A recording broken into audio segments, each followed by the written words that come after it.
Love, adventure, romance, mystery is presented to you by this station at this time in the stories especially selected for our audience by Edwin Balmer, the distinguished editor of Redbook magazine. When Editor Balmer selected this mystery story, Hate and 20 Cents, by George F. Wirtz from the current Redbook, he told us that George Wirtz is one of the writers who gets his stories at first hand. He adventured around the world once as a wireless operator, and he knows well both the country town and the metropolis. In Hate and 20 Cents, he tells the story of a city detective who retires and moves to a country village only to stumble upon an extraordinary mystery case which he had to solve.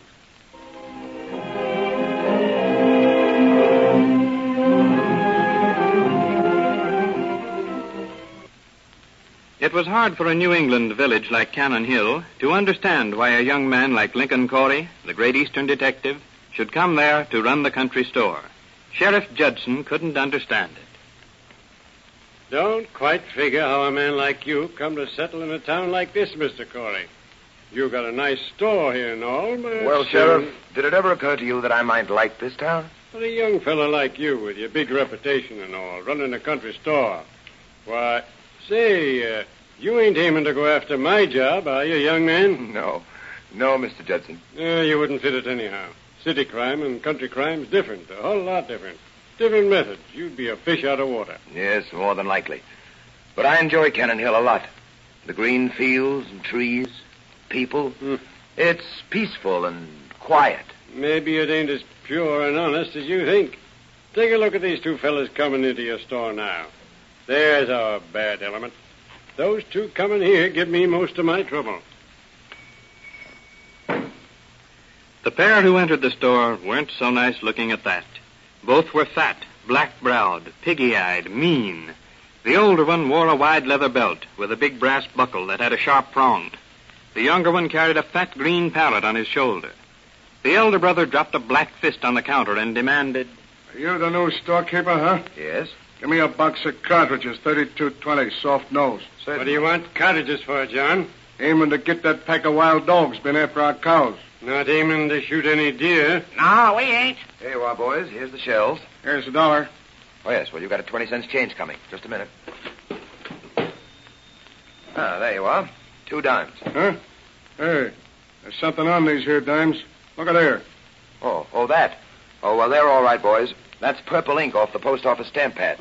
I got my fingers smeared this morning, and the ink came off the coins and dried. They're good. I'll take them back any time you want to spend them. Give them to the boys, Corey.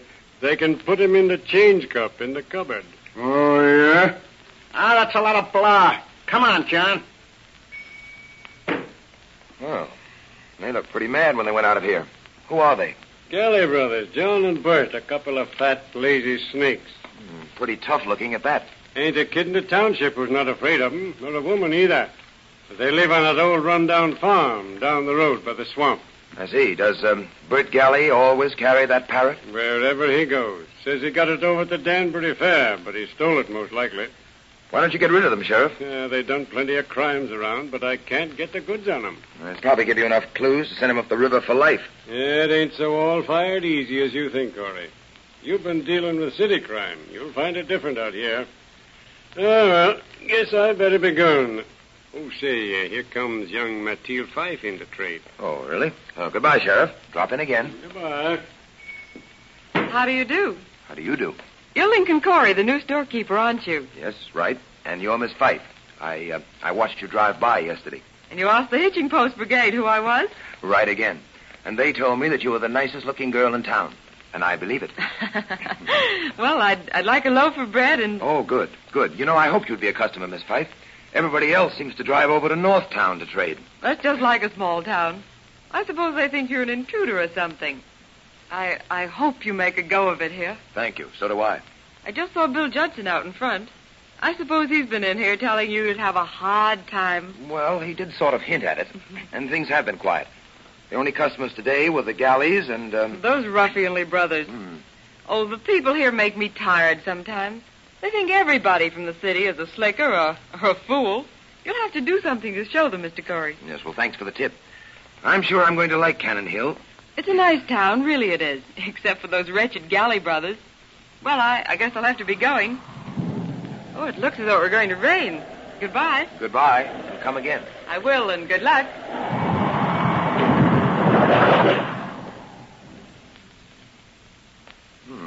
10 o'clock. Well, I guess there'll be no customers tonight in this downpour. Might as well shut up shop and turn in. Well, by George, here's a customer anyway. Why, it's the sheriff again. Oh, hello, Sheriff Judson. Oh, hello, Corey. Glad to find you in.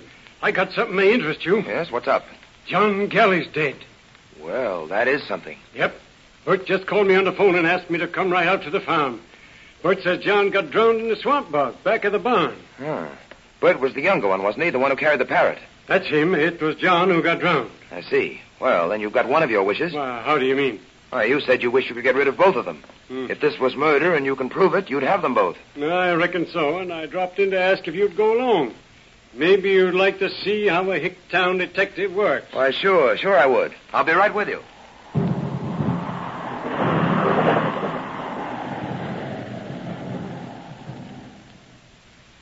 Here's the galley place. We'll leave the car and walk over to the house. Here's a flashlight for you. Oh, dang this rain. Wait a minute, Sheriff. Looks like someone dug a little hole in the ground over there by that tree.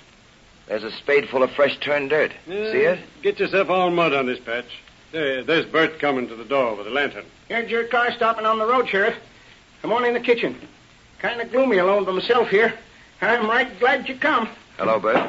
Come on. Here you are. Here. Sit down. Sit down. Wait a minute, Bert. First, tell us just what happened to John, and tell the truth. Nothing to tell, Sheriff. Poor John. We was eating supper, and we heard a calf bellering down by the bog long about 7. Just turned dark, real dark. John says, that must be our heifer got into the bog. He jumps up and he runs out the house. With a lantern? No, just run out. A few minutes later, I hear the calf stop bellering. Then I hear John holler. I says to myself, John's fell into the bog. I run out. His tracks go down to the bog, and so do the calves. Now, hold on a minute. Did you have a lantern? I have a flashlight. When I got to the bog, all I see is bubbles.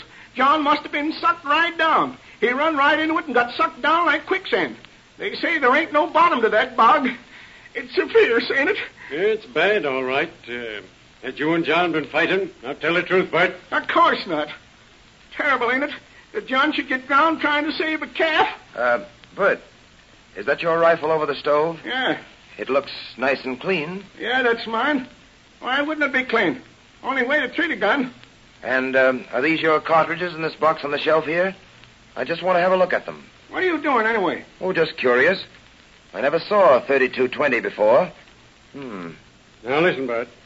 How long after you heard John hollering did you run out to the house? Right away. I jumped up and run. Did you get a sight of him? All I saw was them bubbles rising to the surface. It was terrible. You're a lying to me, Bert Galley. No, I ain't, Sheriff. Honest, I ain't. Well, by criminy, there ain't no use standing here. We'll go out to that bog and take a look. Come on, Bert. Okay. You coming, Corey? No, you go ahead, Sheriff. I'll wait till you come back.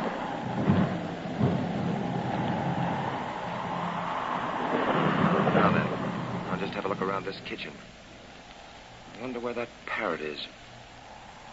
Here's a green feather right by this chair. Little spot of blood on it, too. That's funny.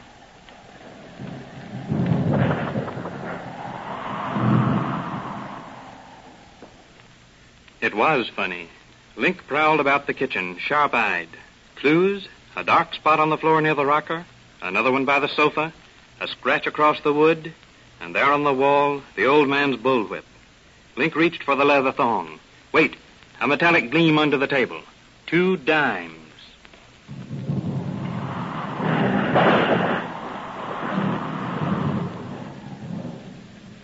Here we are. By George. They hated each other. Hate and 20 cents.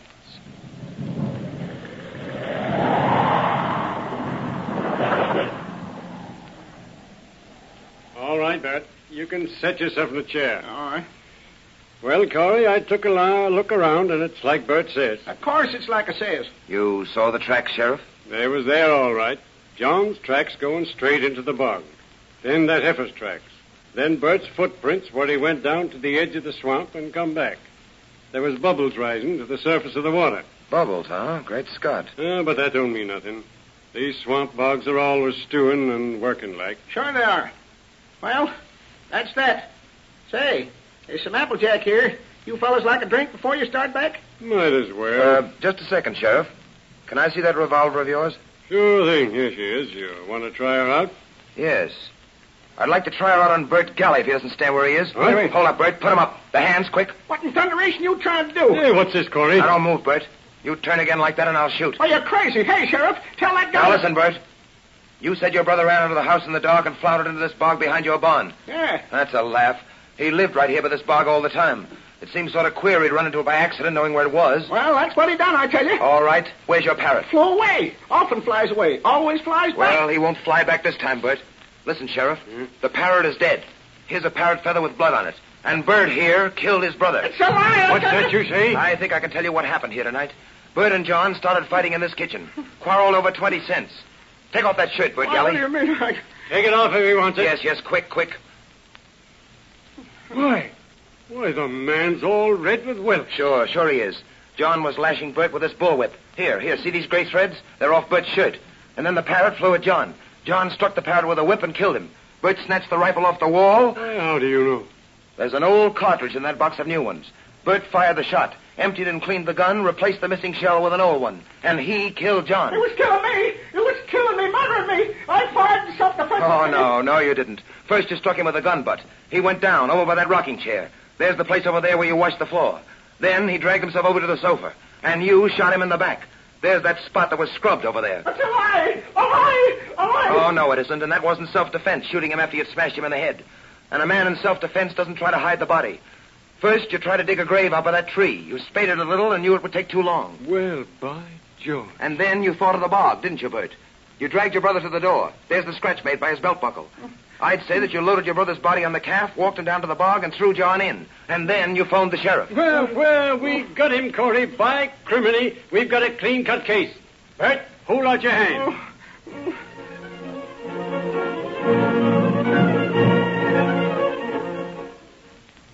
And so, Miss Fife, I think the jury will send him up for murder. 2nd degree, anyway. Oh, you were wonderful. It was your work that did it all. Everyone in town will be coming to your store now. Well, as far as I'm concerned, Miss Fife, everyone in town came in the morning you walked in.